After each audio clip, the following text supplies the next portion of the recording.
Bonjour à tous, je m'appelle Cyril Castello, je suis le directeur commercial de la société Yadis qui fabrique le Jellyfish Bot, qui est donc un robot collecteur de déchets flottants que je vais essayer de vous présenter dans la présentation. Donc vous pouvez voir l'équipe en premier lieu avec Nicolas Carlesi, qui est le fondateur de la société et qui est un docteur en robotique qui, durant ses études, donc a développé un certain nombre d'applications dans le domaine et qui est aussi féru de plongée sous-marine. Et il se trouve que en plongeant, il s'est rendu compte de l'état de délabrement au niveau de la mer et notamment des déchets plastiques, des macrodéchets. Et c'est comme ça qu'il a eu l'idée de développer, de concevoir un robot collecteur de déchets flottants. Donc à la base, c'est vraiment son idée de développer ce robot. Il faut savoir qu'il a démarré, je crois, en 2015, et a créé la société en 2016 avec un prototype fait dans son garage et développé par la suite avec l'équipe des différents roboticiens et avec un associé qui s'appelle Ronald Lochman, qui est responsable technique de la société, qui intervient, qui continue à travailler par ailleurs, mais qui intervient dans le temps de ses vacances pour la société. Moi-même, donc, je suis le directeur commercial de la société. Lotfi Jayem, qui a aussi un docteur en robotique. Sylvain Louis, docteur en robotique. Soui, qui travaille avec moi au développement commercial. Yann, qui s'occupe, on va dire, de monter les robots. C'est notre technicien et qui a un historique, puisqu'il était militaire, notamment dans le domaine de l'antipollution. Christina, qui est responsable administrative, et Léa, qui est en charge de la communication pour la société. Alors, la pollution marine, en quelques chiffres, 71% de la planète est recouverte d'eau. 269 millions de tonnes de plastique sont déversées dans cette eau chaque année.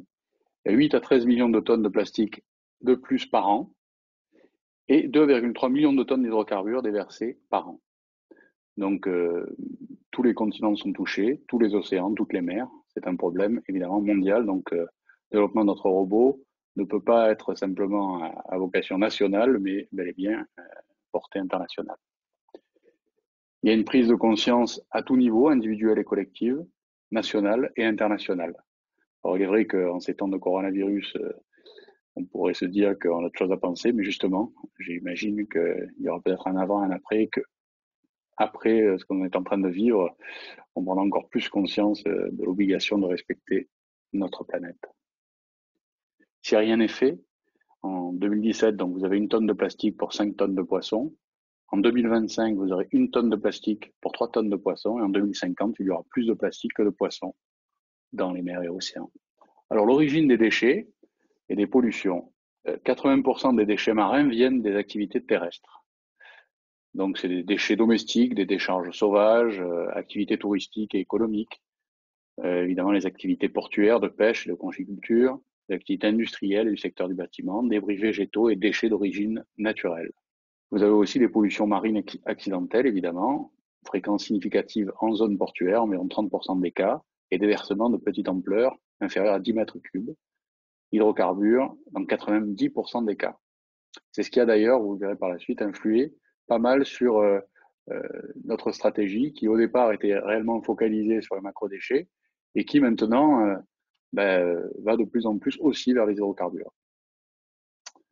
Vous avez des camemberts pour expliquer les proportions en dessous par rapport au monde et par rapport à la France de toutes ces pollutions. Alors, spécificité des macrodéchets flottants. J'imagine que vous avez tous été dans des ports et que vous voyez souvent les déchets qui flottent, qui sont entraînés par les vents et les courants et qui s'accumulent dans des zones exiguës. C'est le propre des courants que d'entraîner et des vents, d'entraîner les macrodéchets qui s'agglutinent le long des quais, entre les bateaux, sous les amarres. Et c'est évidemment, il y a des accumulations de débris après les pluies et les coups de vent. Ça, chaque fois que vous avez un coup de vent à Marseille, je peux vous garantir que le vieux port est recouvert de déchets. Et puis au bout d'un moment, ils coulent, donc ces macrodéchets, ou se dispersent au large au bout de quelques jours. Il y a une spécificité des hydrocarbures dans l'eau, ils flottent à la surface, il y a une dispersion rapide sur des zones étendues, c'est-à-dire une très faible quantité va se répandre sur une grande surface. Sujets au courant et au vent, ils peuvent s'amalgamer en plus avec les macrodéchets. Les solutions existantes. À l'heure actuelle, en solutions existantes, vous avez essentiellement l'épuisette. Et ça, dans tous les ports, on voit des opérateurs qui sont des sortes de cantonniers des mers qui s'épuisent à ramasser des déchets avec une épuisette.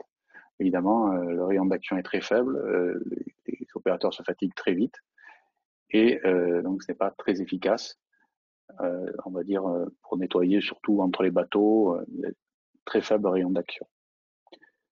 Pour tout ce qui est pollution, vous avez des absorbants d'hydrocarbures qui sont disséminés, comme vous voyez sur la photo, avec des barrages.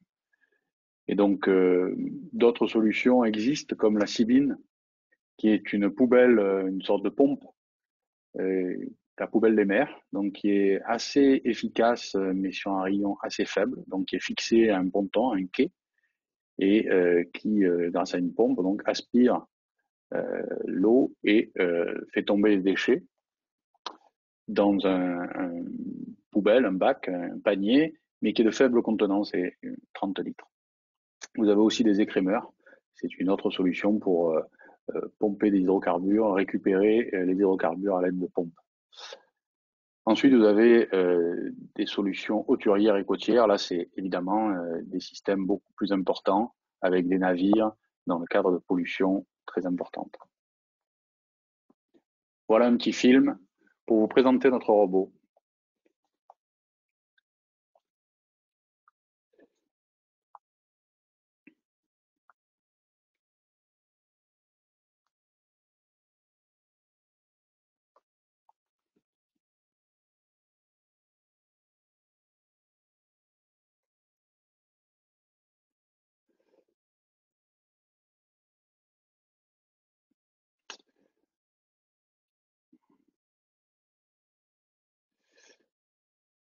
Donc, c'est un petit film très rapide qui nous a montré un peu tout ce qu'on pouvait faire avec notre robot. Ce robot qui s'appelle donc le Jellyfish Bot, qui est un petit robot.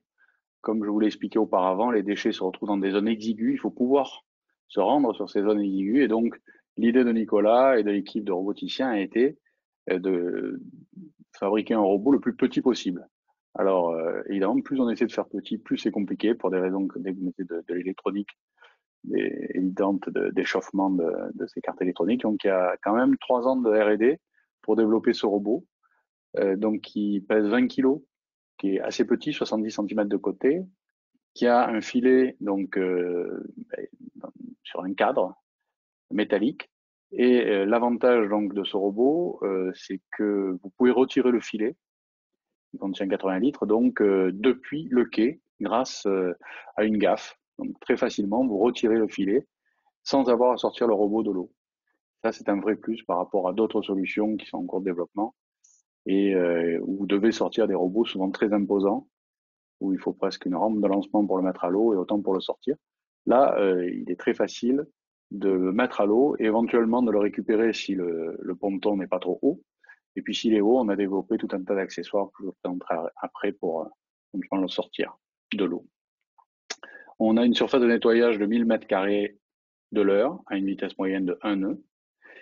Et vous avez vu dans le film, il y a la possibilité de remplir le filet avec des spaghettis absorbants et ça permet de récupérer jusqu'à 30 litres par filet grâce à ce système qui est très efficace, qui est utilisé à l'heure actuelle par des sociétés, des clients à nous, qui l'utilisent pratiquement tous les jours dans cette configuration.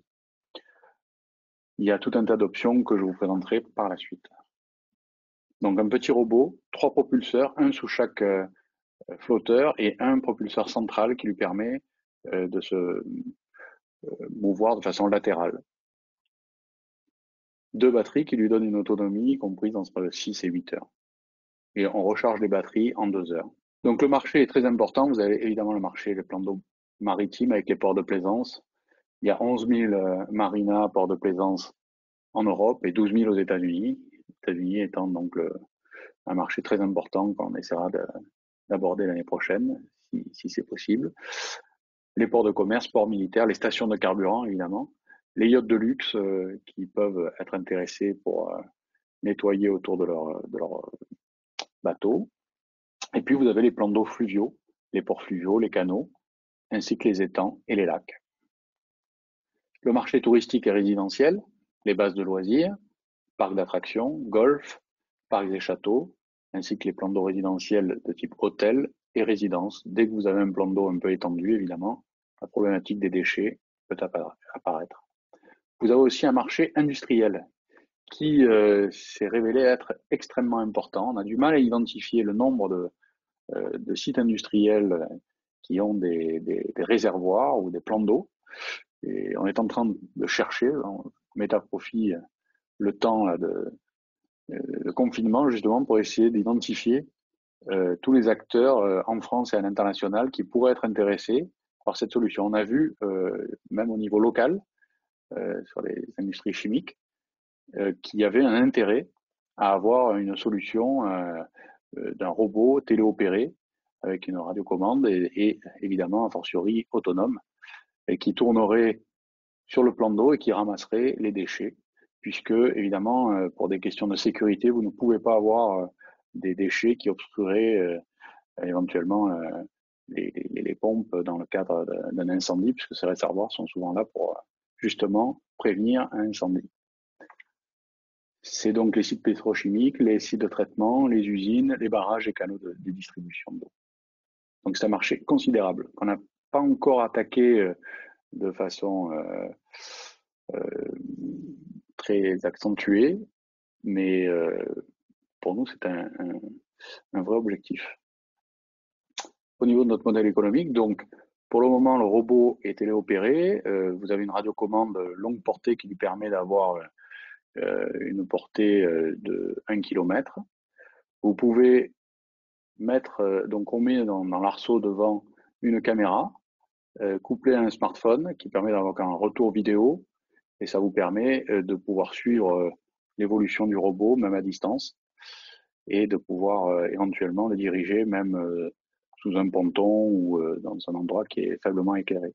En fait, on l'a vendu à un certain nombre de clients, comme je vous montrerai après, et au fur et à mesure de ces ventes, alors qu'au départ on était dans le macro-déchet, qu'on a évolué aussi en d'autant de possibilités d'avoir de pouvoir récupérer des hydrocarbures, on s'est rendu compte que nos clients demandaient d'autres choses, comme un chariot pour pouvoir le transporter, le mettre à l'eau. On l'a développé.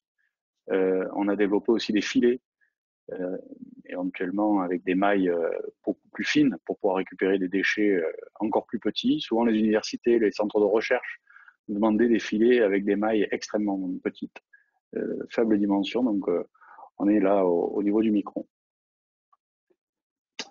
Voilà, on a ajouté aussi un gyrophare, un avertisseur sonore pour un certain nombre de nos clients. On le propose maintenant avec un kit de communication qui permettra donc de communiquer, parce que c'est un merveilleux outil de communication. Une fois que vous le mettez dans l'eau, dans un port, vous avez beaucoup d'enfants, beaucoup de passants qui s'arrêtent et évidemment qui demandent qu'est-ce que c'est que ce robot qui est en train de nettoyer notre port. Voilà, bon, je passe sur les consommables. Il y a tout un tas de consommables qui sont vendus, notamment pour tout ce qui est hydrocarbures, aussi bien donc les spaghettis que les différents produits de nettoyage sans rinçage, évidemment, pour ne pas mettre de l'eau avec des hydrocarbures dans la mer. Donc en termes d'autonomie, on le précise là, on est en train de travailler dessus. Donc on prévoit l'autonomie fin 2020, il y a un petit film qui vous montrera ça par la suite. Modèle économique, on a une garantie, assistance, maintenance, pièces détachées. On forme aussi évidemment nos clients et on fait des prestations de dépollution. Là, vous voyez, et vous l'avez vu dans le film, la possibilité donc de tracter un barrage à jupe avec 2 robots. Ça, c'est en cours de test. On l'a développé aussi avec le cèdre et c'est quelque chose qui peut être très utile pour confiner une pollution de faible importance dans un port. Donc le panier moyen par robot est de 15 000 euros. Et puis ensuite, bon, voilà, vous avez 30% d'accessoires, 10% qui reviennent à l'assistance et à la maintenance, et 60% pour l'acquisition du jellyfish. Au niveau développement, l'objectif de Nicolas, dès le départ, ça a été d'avoir la possibilité d'avoir une collaboration entre les robots. C'est, je crois, le thème de sa thèse. et de réellement profiter de l'intelligence artificielle des robots pour collaborer et avoir une flotte qui, à terme, pourra communiquer, les robots communiqueront entre eux pour se charger de telle ou telle zone, de tel ou tel type de macro-déchets. C'est l'objectif, évidemment, de la société, non seulement de faire une autonomie, et donc il y a plusieurs phases dans l'autonomie que je pourrais vous expliquer, mais la première phase étant de tourner sur une zone avec des points de GPS, et ensuite la phase ultime pour nous, puisque la mer bouge, c'est pas comme un robot de domicile où vous avez un déchet posé par terre, si vous faites la surface, vous allez récupérer le déchet. Là, la mer bouge et donc vous pouvez tourner pendant 3 heures sur une surface donnée sans attraper le plastique qui flotte. Donc l'idéal pour nous, évidemment, c'est d'avoir une solution qui va détecter, cibler le déchet, le macro-déchet et aller le récupérer. Voici la vidéo en accéléré de nos premiers tests à Cassis, qui est notre port d'attache en matière d'autonomie. Là, donc, il n'y a pas d'opérateur, il se dirige tout seul et grâce à un lidar, il évite les différents obstacles. Il va même passer, donc là, vous voyez, sous le cordage. Et donc, c'est la solution qu'on aura d'ici 1 an pour pouvoir tourner dans les ports et récupérer le plus de déchets possible. Évidemment, il y a toujours des situations où là, vous voyez, il n'est pas possible d'aller chercher des déchets. Mais dans ce cas-là, l'opérateur reprend la main avec la télécommande et après avoir laissé tourner 1 heure sur le plan d'eau, il peut récupérer et tourner sur les différents points qu'il jugerait nécessaires. Au niveau donc des ventes, vous avez à l'heure actuelle 15 Jellyfish Boat fin 2019 qui ont été vendus. Le port d'attache Cassis, Cannes, Mayotte, Saint-Tropez, la métropole de Marseille a fait l'acquisition d'un robot, le port Charles Dornano à Ajaccio, le port de la Turballe, des sociétés privées comme Serpol. Donc là, c'est vraiment le cas d'une société sous-traitante de Total qui avait des besoins très clairs pour aller dépolluer des sites industriels et qui, après avoir fait un test avec nous d'une quinzaine de jours, a décidé de faire l'acquisition de notre robot. Donc on était vraiment contents parce que ça prouvait qu'il était utile. Après, vous avez des particuliers qui ont décidé de lancer leur propre société de prestation de services, une à Montpellier. Vous avez la société monégasque d'assainissement qui a fait l'acquisition aussi d'un robot à Monaco. Et puis, on est en cours de finalisation de l'achat avec Le Havre, Cherbourg et la société Éveret qui est basée dans le sud de la France et qui est un site industriel justement avec une problématique de réservoir. Nous avons donc un réseau de distribution qu'on est en train de mettre en place à Singapour avec 3 Jellyfish Boats et au Japon avec un Jellyfish Boat et un achat direct au lac de Neuchâtel à Délé Port-Alban, qui est un port lacustre.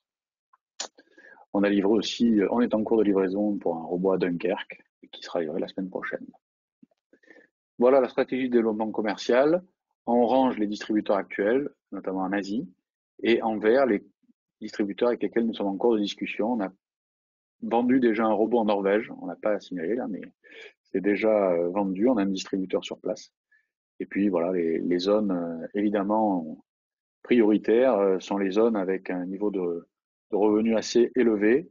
Et parce qu'évidemment, la problématique que nous avons, c'est quand vous avez des salariés à 100 ou 200 ou 300 dollars par mois, la question se pose moins que quand vous avez des salariés payés au SMIC français ou plus. Et donc, on est obligé de prioriser, d'aller vers les pays où le niveau de pouvoir d'achat est élevé. Merci beaucoup, Cyril. Donc, la première question, pourriez-vous stopper une pollution à l'entrée du vieux port, par exemple? Est-ce que vous pouvez gérer une aussi grande longueur entre deux jellyfish boats? Alors, pour le moment, on a fait des tests avec des barrages à jupe de 6 mètres. Et je ne pense pas qu'on puisse aller beaucoup plus loin. Donc, c'est pour des pollutions de faible ampleur. Alors après, s'il y a l'Amoco Cadiz, concrètement, ce ne sera pas le Jellyfish Bot qui va régler ça. Et le Jellyfish Bot est réellement fait pour intervenir dans le cadre de marina. On ne va pas en dehors, on ne va pas en plein eau, parce que dès qu'il y a une vague, même s'il est assez nerveux et qu'il peut passer pas mal de vagues, il n'est pas fait pour ça. Donc c'est vraiment sur des plans d'eau, on va dire, plutôt calmes, avec des courants plutôt faibles. D'accord. Une autre question, est-ce que vous pensez développer un autre robot qui pourrait collecter des plus gros déchets, puisque un participant nous explique que il est venu donc dans le port de Marseille et que finalement les déchets qui étaient constatés étaient beaucoup plus gros que ceux que des petits déchets. Donc, est-ce que vous pensez développer un robot permettant de collecter des plus gros déchets, des macro-déchets? Alors ce n'est pas dans notre roadmap. À l'heure actuelle, on essaie surtout de focaliser notre effort sur la version autonome, et autonome avec détection du déchet. Ça, c'est vraiment le Graal pour tous ceux qui sont dans ce domaine à l'heure actuelle. Et c'est très compliqué, évidemment, dans un sac plastique avec les reflets dans l'eau, c'est pas facile. Et voilà, donc pour tout ce qui est gros déchets, effectivement, soit on le pousse, il est possible de pousser un tronc d'arbre avec le Jellyfish Pod pour le ramener le plus proche possible des quais et qu'on puisse le récupérer. Mais voilà, dans le Vieux-Port, bon, j'y suis assez souvent, il y a quand même beaucoup de bouteilles, de sacs plastiques, de canettes. Voilà, donc je peux vous garantir que quand on fait une collecte là-bas, on ressort quand même avec le filet plein et même plusieurs filets. Et voilà. Après, ça dépend des courants, des marées. Parfois, vous avez effectivement des troncs d'arbres qui arrivent, des choses bon, qui sont un peu comme on dirait dans un aéroport hors format, quoi. Alors, une autre question, en quelle matière sont les filets jetables? Alors, c'est des sacs à patates. Je crois que je connais pas vraiment la matière. Je crois pas c'est du polypropylène c'est des sacs à patates. Est-ce que vous souhaitez donc donner encore quelques détails ou quelques mots de conclusion? Alors, simplement par rapport au filet, donc on a développé tout un tas de filets, notamment un qui est un filet en matière recyclée, puisque c'est un filet qui a une deuxième vie, qu'on récupère grâce à une association et qui permet d'avoir donc des filets de pêche. Donc c'est une deuxième vie pour le filet de pêche. Et ça, c'est quelque chose d'assez intéressant pour nous. Très bien, merci beaucoup. Au revoir.